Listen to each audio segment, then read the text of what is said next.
Nico, your father is Brant Secunda, and you were raised learning about shamanism within your family and participating with the practices around Dance of the Deer Foundation, supporting those efforts. Will you tell me a little bit about your role in supporting the organization and what shamanism has meant for you in your life? Well, it was definitely a unique upbringing that I had, and growing up in this modern world and Santa Cruz here being always home, but at the same time traveling throughout my whole life, both in Mexico, spending a lot of time with the Huichol there in Mexico in the Sierra Madre, and abroad all over the world, the different retreats and workshops with my dad and my family leading those programs. And so that was a very fortunate and upbringing, I think, to have that kind of opportunity to be in so many beautiful places around the world and connecting with different people, and of course all grounded in the practices of the indigenous Huichol tradition and culture, and those practices inherently being about tuning in and connecting with nature. And so growing up was always building relationships with people, but also with places, and feeling a close and tight connection to those different places that we return to year after year after year. And so that was has been a big part of my life and still is. And bridging the worlds of this ancient culture and tradition in Mexico and the modern world, and living between the two.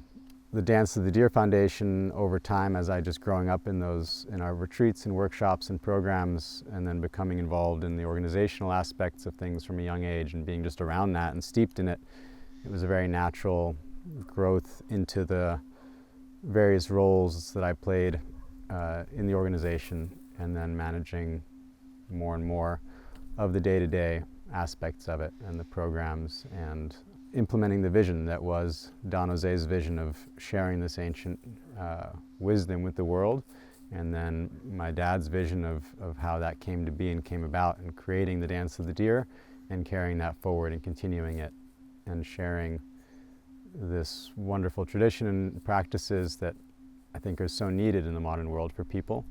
Everyone's searching for a groundedness in nature and maybe needing that more than ever.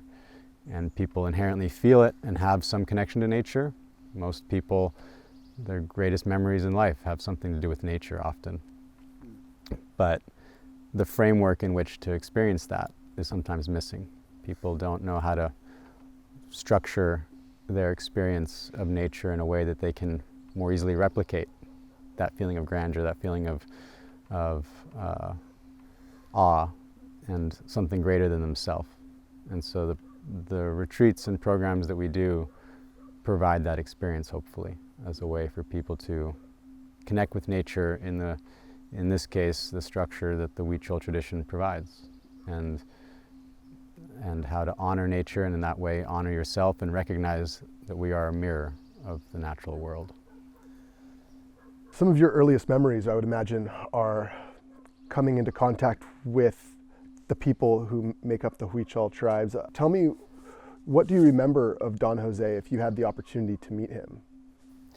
It's interesting you asked that, because that is my earliest memory, is being in the village with Don Jose and Tatsu, who was his young apprentice at the time. It was just a few years, maybe 5 years old, and I was a little baby, and crawling in the dirt.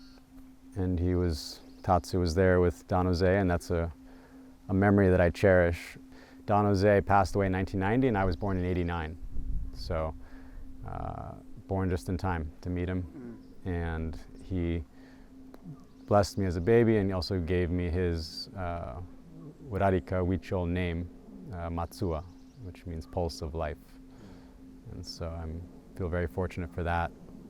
But that earliest memory that I have of Don Jose was one of just not his words, but his presence and the feeling that he exuded of life, even at 110 years old, a feeling of life and presence in life. In those workshops, what is your role? And I suppose answer that also in the capacity of Dance of the Deer as a foundation. What is your role in the organization, and how do you help facilitate the workshops? My role, as with everything in the Dance of the Deer, has evolved over time and grown with me in my life. So now I'm organizing, kind of managing our team of people around the world that help pull together these events and organize the events and support the events on site and beforehand, and supporting the community of people, of longtime students around the world.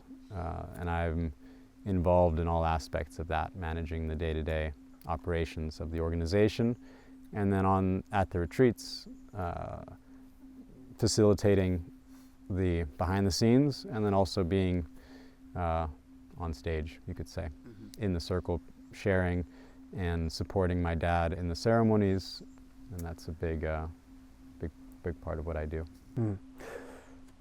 The workshops are clearly one of the core pillars of what the Dance of the Deer Foundation is about. But stepping back and looking at the foundation and the connection with the Huichol people in Mexico and the origins of the foundation, could you paint a broader picture for me of what the purpose of Dance of the Deer Foundation is and what its holistic mission is? So the mission of the Dance of the Deer Foundation is a mirror on one hand. It's to share this wisdom that was passed from Don Jose to my dad and from the Huichol to my dad, and share that with the world. And that was what Don Jose asked and was his vision. And so bringing that vision alive through the work is one aspect of it. And the mirror is to, through that work, support the people in Mexico and the Huichol villages and people. And that's what the Dance of the Deer has been doing for 45 plus years now. And so trying to maintain those two components of making sure we're giving to the people in the modern world, sharing this wisdom, and in that way empowering the Huichol, not just because their beautiful and powerful traditions are being shared, but also that work helps to support the villages and helps to support the people continue their own practices and their own tradition, and not to lose that and the value that they have for it. And so it's also maintaining a sense that we do these things that people around the world are interested alone helps the Huichol to look in the mirror and say, well, if all these people around the world have an interest on these ceremonies or these traditions, the young people, for example, look at it and can say, well, then I should have an interest too. And that definitely has helped mitigate kind of the loss of culture that happens so much in different indigenous cultures and small tribes around the world, where people lose the interest, lose the value on these ancient traditions. And so maintaining that, and then other work that we do through the artwork that's a big part of their tradition and culture. They make beautiful art, and all of the artwork is tied to vision and dreams. And so the spiritual traditions are intertwined with the artwork itself and woven into the tapestry of that tradition of art making. And so through the art work that we sell at our events and work with different galleries, that's another way that we support the people there and continue their traditions. And describe for me a little bit about what the connection is between the making of that traditional artwork and the shamanism as a core belief. How do they interconnect?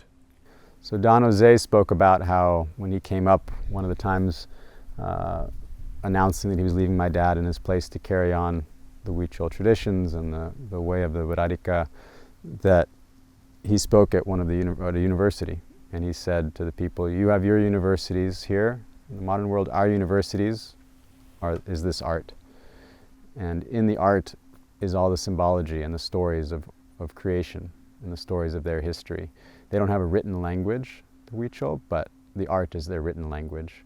So the symbology, which is quite intricate and has many different intricate meanings within the different symbols, those are tied to their spiritual traditions, in that in order to make any form of art or any image of a depiction of a symbol, there's an unwritten law that you have to have the vision or dream of that symbol or story before you can make that piece of art.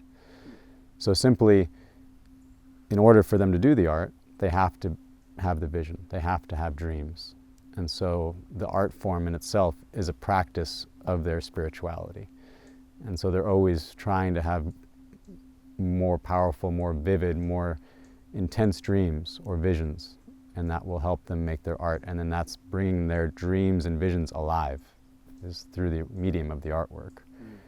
And so it's this cycle again where then the art helps to support their spiritual practices and traditions and what they focus on, and then that helps to bring back the more vision, the more dreams, the more experiences they have in that spiritual realm, then that brings back into the artwork. And so it's this beautiful cycle that gets created. When you look at the artwork, it's a mirror of the person who made the art as well. And one of the art forms, like the yarn paintings, which are the Huichol are quite famous for, that are made with wood and then beeswax and then yarn, individual strands of yarn pressed into the beeswax. And in this, in the yarn paintings, which in Huichol they call nerika, which is, that word means many different things, but it's a spiritual doorway, also face of the divine or mirror of the divine. So mirrored, a reflection in that each piece of these yarn paintings, for example, is the vision and dreams of the artisan who made the yarn painting, and then also their entire tradition and spiritual origins of creation that they see in their culture.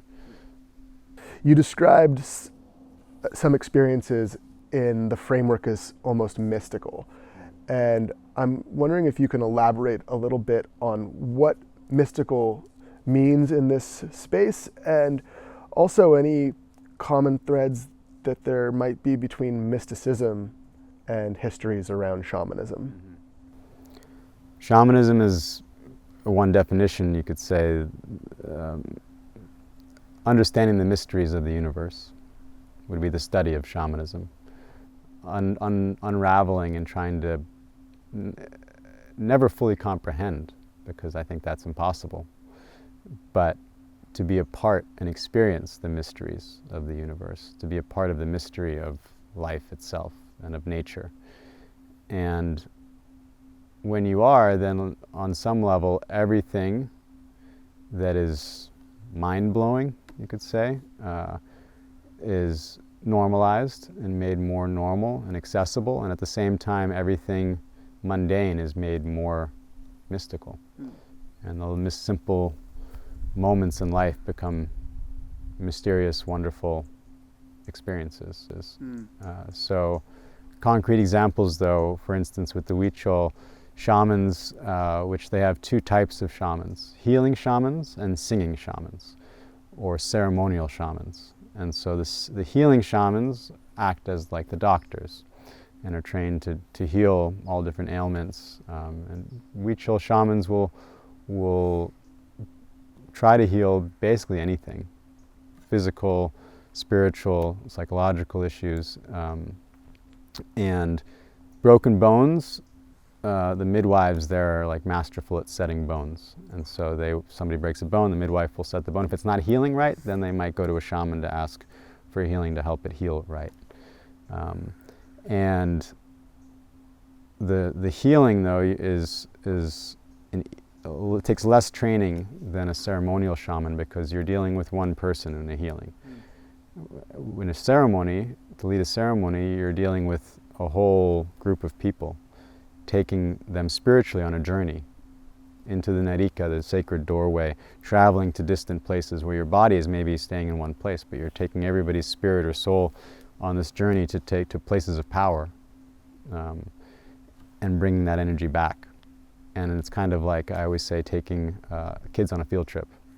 You're herding cats, right? You're trying to keep everybody together, keep people from wandering across the street, all these different things. And that's one way you could see a ceremonial shaman leading a ceremony, is having to manage all these people, and then of course also managing just themselves, doing an arduous journey of the spirit, and then returning and bringing everybody back home safely.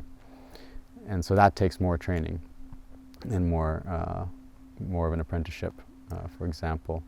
And the healings though themselves, many Huichol The Huichol healing practice is extraction healing, so you're going into the body of the patient through sending the deer spirit, is what the ally of the shaman, the main kind of intermediary. The deer acts as the intermediary between us as human beings and all the other elemental powers or different gods and goddesses, what we might refer to, but our ancestors. And so if the Huichol are praying, for example, they pray out to the deer to help call out on their behalf to the other energies and other spirits. The healing is the same. A shaman will ask the deer to do the healing because the Huichol say no person can actually heal. It's the deer spirit that does the healing. And so you're sending the spirit of the deer and then sucking the illness out once the illness, the origin of the illness or ailment is found. And that's what takes training, is for a shaman to be able to see where things aren't flowing right, where the energy is stuck, or where the illness is. And maybe somebody has something bothering them here or there or whatever, but the origin is somewhere else.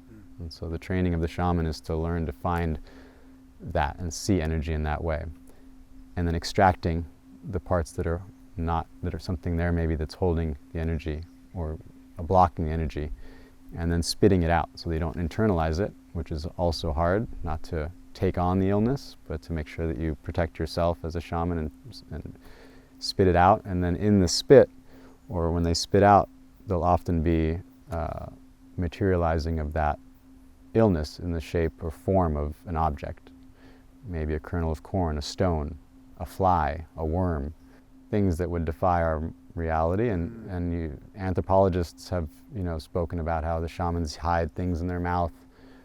I know from my whole life going there that I've seen things spit out that there's no way the shaman was chanting and holding this giant object in their mouth. And it's mind-blowing. And for the Huichol too, they see it all the time, but it's still magical. And that's when I was speaking about kind of that, the everyday becomes mystical and magical. For the Huichol, it's an everyday occurrence for a shaman to do a healing and materialize an object, but it's still magical. It doesn't lose that essence of something magical. Now, the Huichol are a specific group of people in Mexico, and not a huge population by standards of major cities, but shamanism is a practice that exists in many parts of the world, in indigenous communities. And I'm wondering what your insights are on those common practices. What's your take on that? Shamanism, as the term itself, was coined right by anthropologists from the Tungus tribe in Siberia and used then across the world to describe the practice of indigenous people, their spiritual traditions. Why that's held up, I think, in the language of trying to have a universal term for all these indigenous cultures around the world practicing their own unique and very diverse traditions, is because there's yet amongst that diversity and individual origins of these traditions, there is a commonality amidst that you can't ignore. And my perspective on it is that common thread is that all of these traditions are closely based in nature, that they're living a lifestyle that's very steeped and close to nature, not separated from nature, but close to it. And because of that, the traditions across the world in all indigenous cultures have so many parallels, because nature is different and yet the same fundamentally all over the world. We're on the same planet, the same earth mother that supports us all. And so you see these elemental powers, for example, of the fire, the water, the earth, the sky, and air. These things are part of all of our lives and a part of all spiritual practices and traditions of indigenous people around the world. So some might be more tied to water if they're living close to water, but there's still an inherent connection to the air we all breathe. Others might have more to the earth or to mountains, for example, and have some sort of tie to there, but there's still the water because we need to drink. And so when you look at different cultures around the world, and my own upbringing perspective is very much one of a deeper understanding on the Huichol than others, and I've had the opportunities to be connected and experience other traditions and cultures and meet people from different indigenous tribes around the world, but I don't know as much about them. But I do know and have experienced enough to see those common threads and parallels. And then you see it stretched further, where science, for example, something of the modern world, but is still a part of human creation and exploration, has parallels all over with indigenous tradition and understanding. And that's always been of interest for me, right? A kid growing up in the modern world, going to school and university and studying science and seeing then how it is a parallel and where it fits with the Huichol perspective on life and creation. And I think that's where you see those common truths is then where you can really hone in on the universal teachings of life. And when you see those things that are threads that are tied together in different cultures and traditions, and modern life and ancient life, where all these things, if you go deeper into them, there's these parallels and strings that are tied together, that is a study in itself of then the fundamental truths of life, and always been of interest to me.